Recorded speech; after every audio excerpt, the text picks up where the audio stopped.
Adrian Gostick. Adrian, along with his writing partner, Chester Elton, is the founder of FindMojo.com, a global motivation assessment company. They're the authors of multiple award-winning Wall Street Journal and New York Times bestsellers, All In, The Carrot Principle, Leading with Gratitude, Anxiety at Work. We're going to talk a little bit about that for sure, a whole lot about that. And their books have been translated into 30 languages and have sold more than 1.5 million copies. Adrian, nice to talk to you today. Do we have Adrian's audio? Let's see, there we go. We got it. The magic of live, right? And thanks, by the way, for having me follow Jeremy. What a story. Oh my gosh. Isn't he amazing? So, this is what I love about doing this show, is that we get to have so many diverse conversations about so many things related to mental health. And, in your work in particular is why I wanted to have you on to talk about the work you've been doing with workplaces in particular, and the books that you've written and the research that you've done in this respect. So let's start with anxiety at work, since I mentioned that most recently. Tell me about what you found and what you've been communicating about anxiety at work. Oh, thanks, Mark.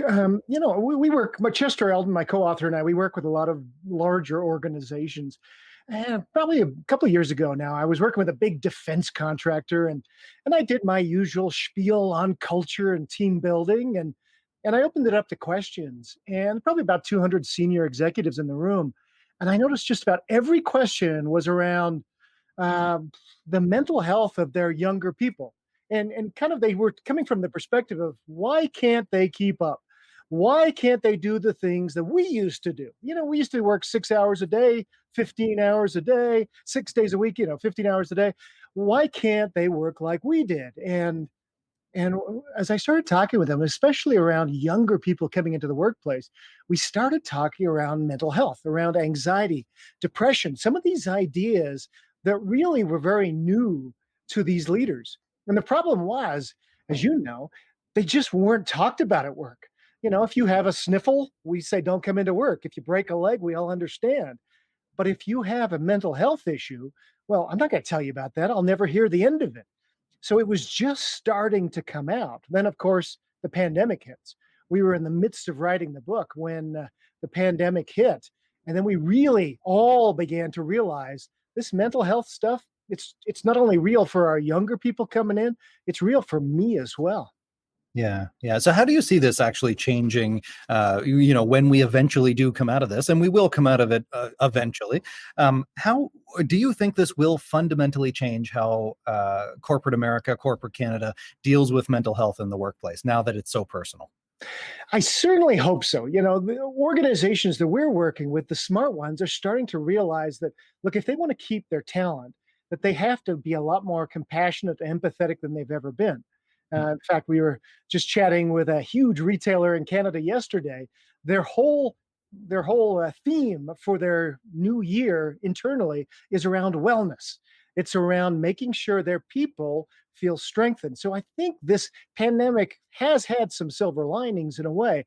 The first is that, executives, they've been at home. They've been working, many of them working remotely. They've had some people coming in. They're trying to get their kids to do schooling. It's just incredibly stressful. And so many of them that I've talked with, many of the leaders that I coach, say, for the first time, I've realized what it really feels like to have anxiety, clinical levels of anxiety in my life. So I've become a lot more compassionate. So I really do believe that organizations are the smart ones will keep this in mind as we go forward. They'll be a lot more flexible.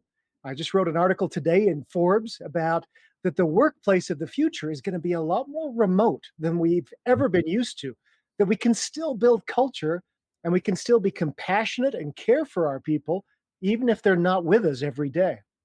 Yeah. So how much of this do you think is breaking away from a rigid kind of clinging to the old ways of doing business? I remember when a workplace that I was in was moving just from the individual siloed offices into the open concept office space, which now, of course, people don't like anymore, but whatever. But it was just so difficult to think that we could change anything let alone something that separates people into a more group environment. So how much of making change that helps people's mental health at work, that makes them less anxious, less depressed, more likely to reach out, means changing stuff that probably is just the way we used to do things, but probably doesn't matter, probably isn't all that important? Hey, it's a great question because you're exactly right, Mark, that the old way of doing things was, for instance, everybody has to be treated the same because those are the rules, right?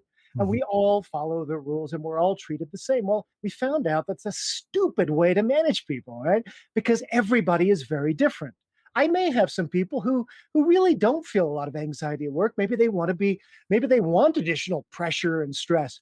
But I'm going to have some people who are living with anxiety and depression right now that I want to manage in a very different way.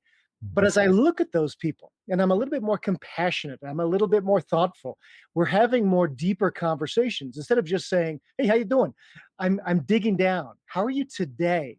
And I'm digging down below the fine and I'm finding out it's going to make me a better manager with everyone. So we're finding that in the future, the smart companies that I'm working with, they're realizing that employee engagement, employee motivation has to be really a one-on-one thing. And yeah, it takes a little extra time, but it really is a very powerful way of motivating everybody and taking care of those people that do have anxiety and depression in your workplace. Do you think that companies who do this kind of reforming their business practice, becoming more empathetic, becoming more flexible, do you think that they're at a competitive advantage versus companies who don't?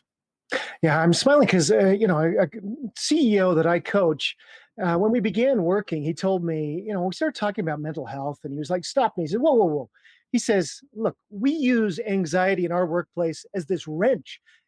The more anxiety we put on people, the more that we get them to work really, really hard." I said, "Okay, how's that working out for you?" And as we found, they had about a 40% turnover in their first year with people coming in. And ironically, he had just told me beforehand that the companies that will succeed in the future will be the best at attracting and retaining great talent. They were looking for knowledge workers, and yet they were using pressure as this weapon to get people to work hard. Well, it obviously wasn't going to connect. And so, as he has become more empathetic and more compassionate, and it's something we can work on, we can train ourselves to do this. He's been able to reduce his attrition levels. He's been able to keep some really great talent and find ways to build them. One of the things that we found in our research is that as we were writing anxiety at work, we were interviewed hundreds of millennials. And what we found is that work progress, can I grow and develop, is one of the biggest stressors for people. Do they know they have a future in the organization? Do I fit here? And job security has now become the number one concern, as we'd all imagine. So, are we addressing these things, and are we changing the way that we work? Maybe 5 years ago, those things weren't as important, but they are now. Adrian Gostick, he's a New York Times and Wall Street Journal best-selling author, along with his writing partner, Chester Elton. Thank you so much for joining me today on Mental Health Live. It's really been a pleasure getting to know you a little bit more. Hey, thanks, Mark. My pleasure. Take care.